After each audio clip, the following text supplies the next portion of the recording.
Hey everyone! Welcome back to Code Tutorial. Today we will be covering a commonly asked tech interview problem called reversing an array in groups. As always, we'll talk about the problem and the examples, and then we'll go over the design solution to the problem, and then we'll code that solution together. The problem says that given an array of positive integers, we need to reverse every subarray in it depending on the size of the subarray. If at the end there are remaining numbers, but there are no more subarrays of the given size, then we need to reverse those remaining numbers as well. This is easier to visualize with an example. Pretend we are given the array with the numbers 1 through 8. Our subarray length is 3, which means we need to reverse the subarrays in this array that are the length of 3. So that means in the first iteration, our first 3 numbers would get reversed, which are 1, 2, 3, which becomes 3, 2, 1. Then in the second iteration, or the next round, the next 3 numbers would get reversed.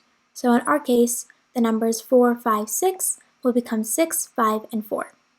Then in our third iteration, we still have some numbers left in our array, which are 7 and 8. The 2 numbers themselves do not make up a subarray, which remember should have the length of 3. So these 2 numbers are our remaining array. And remember, we still need to reverse them according to our problem. So 7 and 8 will become reversed to turn into 8 and 7. This means our final array, after it was reversed based on the subarrays, would be 3, 2, 1, 6, 5, 4, 8, and 7. So we've got the problem and an example. But how would we actually reverse our array in groups of subarrays? Let's go over a solution. I put our example array up there, so you can use it to follow along. In this method, we want to first figure out how many subarrays there are in our array. We can use the length of our array and divide it by the length of our subarray to figure this out. After we figure out the number of subarrays that we have, we're going to use a while loop. And this loop will keep going as long as we have a subarray to go through and reverse. In each iteration of our loop, we want to define the start and end indexes of our subarray. For example, if our subarray has the length of 3, we know that our first subarray would start at index 0 and end at index 2. Then, using the start and end points, we would want to reverse the subarray. Every time we reverse a subarray, we want to somehow keep track of this action so we can move on throughout our entire array. We can do this by using a variable we created in the past. Remember that we found out how many subarrays we have. If we stored the number of subarrays in a variable called number of subarrays, we can keep reducing that count by 1 as we reverse each subarray. This number of subarrays variable will also be used as a condition in our while loop to prevent us from having an infinite loop. After reversing our first subarray, we want to move on to the next subarray. We can do that by changing the start index to the starting point of the next subarray. So in our case, with our subarray length of 3, our next subgroup would start at index 3, or the value of 4 according to our array. And finally, we would want to take care of the remaining part of the array. We know that this subarray starts after the last subarray ends, and then the endpoint of this subarray would just be the end of the array. Using these 2 values, we would reverse the remaining array. Then finally, we would return the final reversed array. A really important point to consider is how we would reverse each subarray. I'm coding in JavaScript, which has its own reverse method inbuilt into the language. But not every programming language has that. So for learning's sake, it might be better to create our own reverse function. If you look at an example subarray like 1, 2, 3, and its reversed format, 3, 2, 1, notice that the middle value has stayed the same. Only the start and end values, which were 1 and 3, were swapped. So a really easy way to go about reversing our subarrays is to simply swap those last and first values, or start and end values. But what happens when our subarray is bigger and has a length like 5, so our subarray are the numbers 1 through 5? It wouldn't just work to swap the first and the last values. We would have to swap the values in between as well. So to begin, we can swap those start and end values, and then we need to change the start value to the value next to it. That means the start goes from 1 to 2. And then we would do the same for the end value. So now our start and end values are 2 and 4. And then we can swap those as well. That way, our reversed subarray would be complete.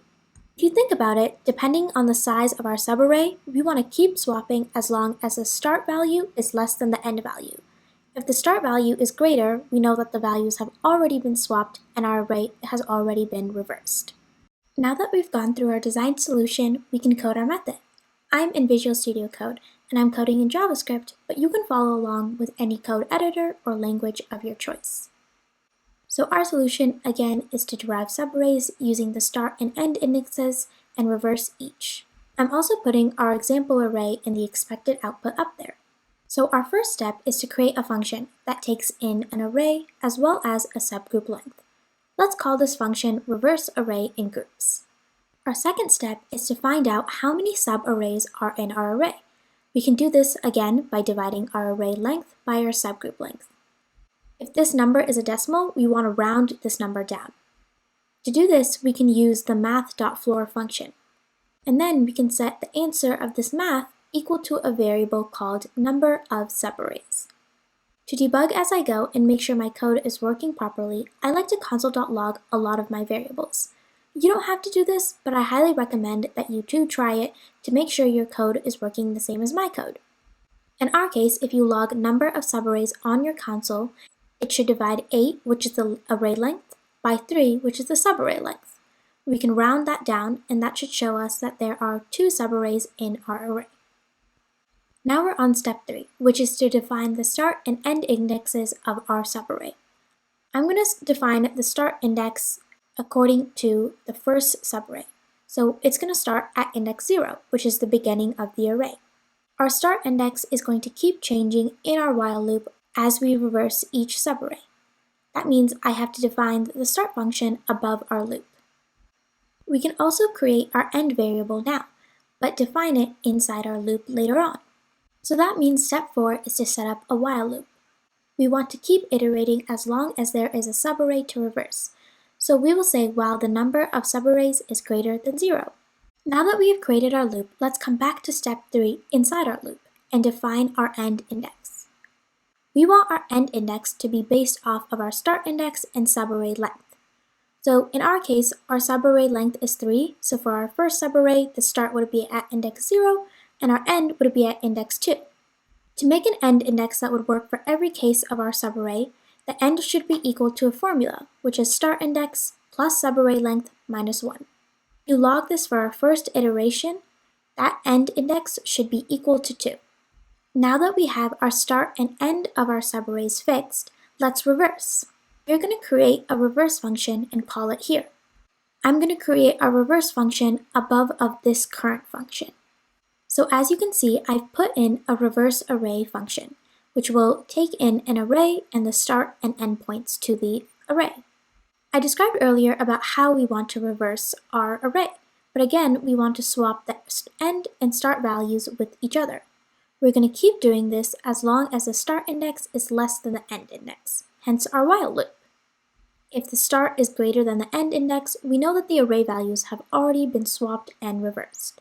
So to do this, I created a while loop where the condition is as long as start is less than end, then keep iterating.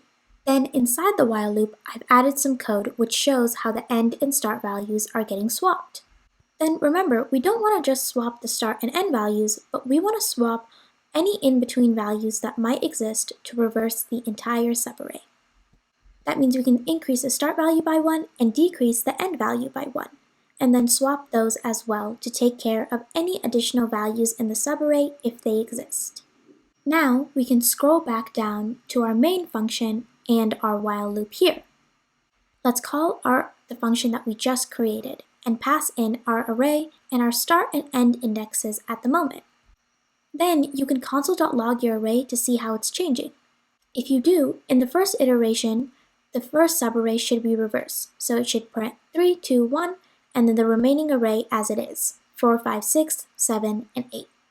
And now we can prepare to move on to the next subarray.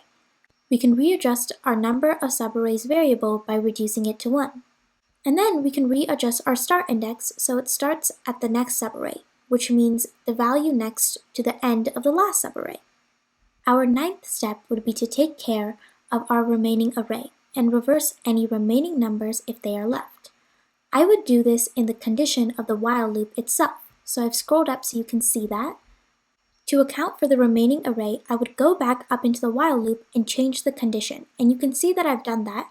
I've changed the condition so it iterates even if there are 0 subarrays left. This means it's still going to iterate through those last numbers and reverse them even if there are not enough remaining values to make a subarray itself. And then I'm going to go into the part where we set our end index and change that a little bit too. So below step 3 continued. I'm commenting out what we did originally. Instead, I've added a conditional to account for that remaining array. I've said that if there is more than 0 subgroups, then we're going to do it the way we did originally. The end index will still be equal to the formula of start plus subgroup length minus 1. However, if there's 0 subgroups, then I will set the end value equal to the end of the array. And the while loop will keep going and reverse according to the start and end index. At the end, we want to return our finalized reversed array. So after the while loop is over, I've used the return keyword to do this. You're going to want to always test your code with an array. I'm going to call our function and then pass in our example array and subgroup length. When you run it, you should get our reversed final array that we talked about in the very beginning. And that's all for today. Thank you so much for listening, and I hope that was all helpful.